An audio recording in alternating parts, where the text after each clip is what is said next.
back pain. So we've already done a video on this in the past, but we're going to hit it again because it is something that Erica and I both deal with every single day on a personal note. We have been dealing with it for a very long time, and it's something that almost, if not every single woman that comes in here, they deal with back pain, or they come to us because of back pain. So we want to do another video on that. Okay, so real quickly, do we just want to share a little bit of our own stories on back pain? I'll start with myself. In my early to mid 20s, I started having some back pain. Towards the end of my 20s, it started getting really bad. I was having a lot of issues just with pain during the day. I couldn't sleep through the night. If I slept on my back, I would wake up in excruciating pain, and it was just really affecting me on a daily basis and with my function. So I did what any normal person would do. I took ibuprofen all the time. I used a back brace. We changed our mattress out to an orthopedic mattress. Still having issues.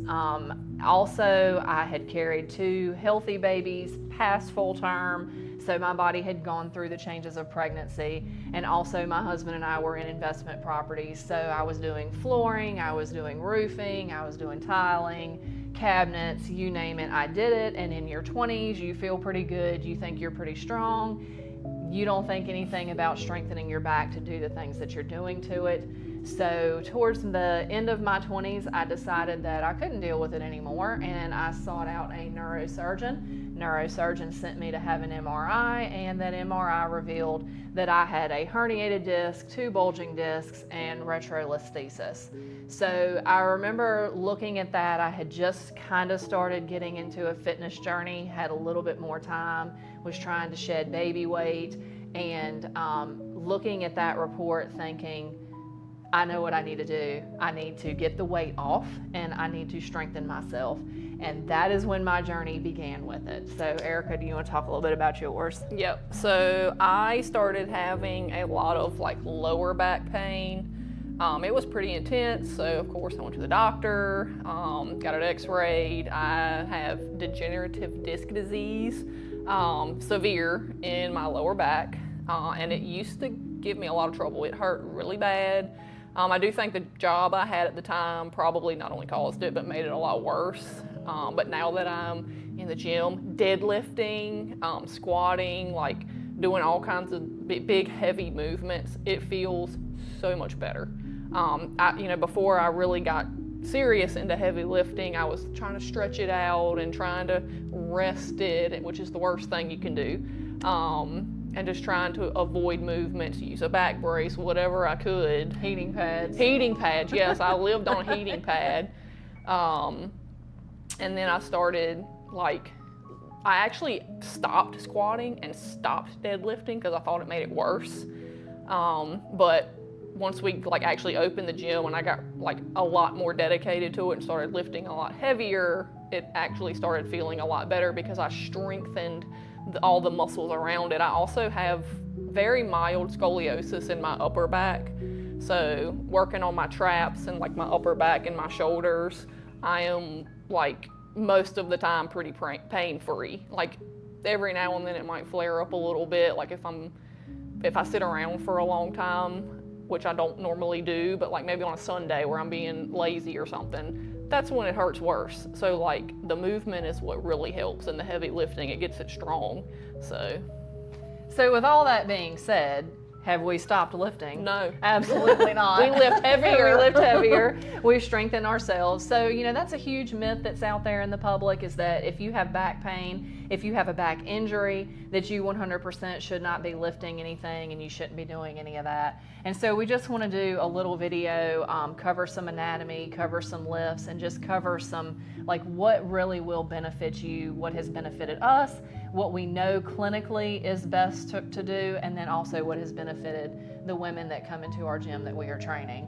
So number one, let's just throw some terms out there. So if you've had herniated disc, bulging disc, retrolisthesis, anterolisthesis, spondylosis, all of those things, what do those terms even mean? So if you have gone out and you've had some imaging done and you have gotten a report, you've often seen or probably seen a lot of those terms on there, and that is just the radiologist terminology, so that any medical professional that is reading that can actually see exactly where that shift has happened in the vertebra. So it is basically just a term that gives that professional knowledge of which disc has moved or which vertebra has moved and in which direction it has moved. Spondylosis is basically just an umbrella term for wear and tear on the spine. So, quick anatomy lesson for you guys. I have my little model here. So we have bone, disc, bone. We have vertebra. This is the disc that's in between. So, Erica, if you will turn to the side for us, or to the back, that's fine.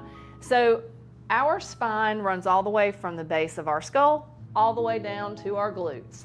And it is so important for movement, for structure, for stability, and everything. Also, like, it protects our spinal cord from the base of our skull all the way down. So we have cervical right here, we have thoracic region right here, we have lumbar right here, and then we have sacral down at the bottom. So, with exception of your sacral vertebra, which are actually fused, all the way from cervical, thoracic, and lumbar, we have discs in between every single one of our vertebrae. So as you can see in my little model here, those discs allow our vertebra to move. They can shift forward, they can shift backward, they can shift side to side, and they can rotate. The other thing that I want to really focus on, because this is the source of most of your pain, if not all of it, is this hole right here. Now, in this hole, you'll see in my little model, it actually has the spinal cord, which is the main spinal cord, and then all these little pieces that come off, which is the rest of our nervous system, all the nerves that run peripherally. In the middle of this spine right here, in this vertebra, is what we call the foramen. And if your spine is correctly lined up from top to bottom, all those little holes will line up perfectly, and that spinal cord will go through it without any compression, without any interference, and it is protected in that canal. You'll also notice on the back of this that there are a lot of protrusions here, and those are very important because those are where your muscles actually attach to each individual protrusion that is on the back of this vertebra. So when we talk about anatomy and we talk about what causes your back pain, and you hear all those fancy terms, that's basically just saying that that foramen has been moved and there's now nerve compression. Or there's an issue with your disc where the disc can actually rupture. When it ruptures, it does this. It only popped in on one side. It pushes on that nerve, and when it does that, you have nerve pain. So, the analogy that I give everybody that comes in here and they say, oh, I've got all this pain, they bring me MRI results, I read through them, explain to them what all those medical terms mean, I give them this analogy. If you're going to go outside and you're going to go for a walk, you put your shoes on, you tie your shoes up nice and tight, you take off, and then your shoe comes untied, you keep walking, and then you get a blister. Well, it wouldn't make much sense to stop and pull your sock up or stop and put another sock on and just leave your shoe untied. 100% that is what you are doing if you are not getting your back strengthened. So these next pictures I'm going to show you are deep stabilizer muscles, but they also help with movement. This one right here is the multifidus, and if you look at this picture, you can see that it attaches to every single vertebra in your back. This right here helps to stabilize and keep it in place where it's supposed to be. Then we have the multifidus and then also the erector spinae in this picture. And I use these things to educate women when they come in the gym and they tell me about their back pain and they're fearful to start lifting. Now, what would you do on that walk with that blister? You would bend over, you would tighten that shoestring back up, and you would tie it and secure it. That's exactly what you need to do with your back. Your back was never meant to carry one excess weight, and it was never meant to be deconditioned. So the two most important and best things that you can do for your back to help alleviate back pain and also to help stop deconditioning and help stop the degenerative changes that will continue if you do not strengthen your back, you do not strengthen your abs, you do not strengthen your glutes, those things are your core. If you do not strengthen your core appropriately, those degenerative changes 100% are just going to continue and your pain is going to get worse. So, when we're looking at this, This was meant to keep your spine, keep your body in line. It was meant to allow you to rotate, to flex, and to extend. But it was never meant to carry all of your weight without proper structure and strength to help it do so.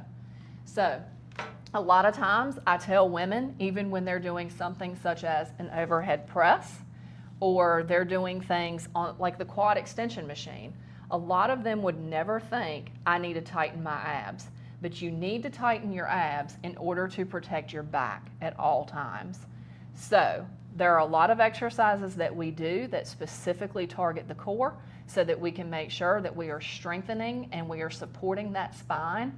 But it is absolute myth that you need to be doing acupuncture, dry needling, any kind of steroid injections, anything like that, and that's going to fix your problem, and that you should not be strength training. That is 100% myth.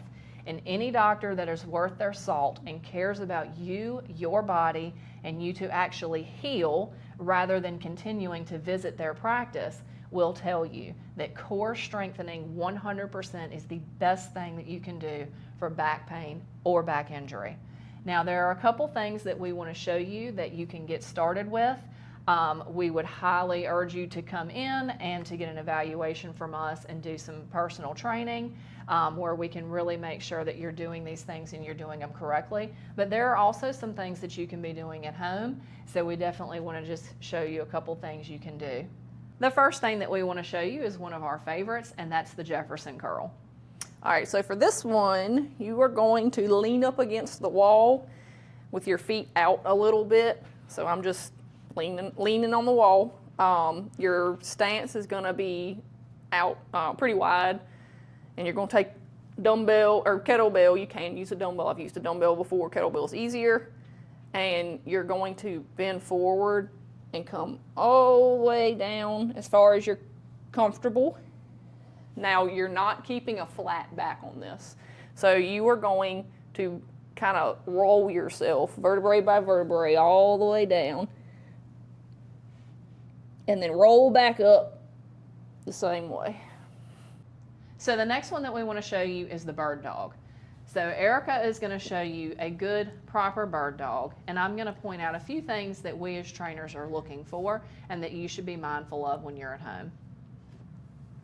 Okay, so what I'm looking for right here is that her leg is going straight back, it's not going up, that she is holding her back in line, her pelvis in line, and that her back is nice and straight.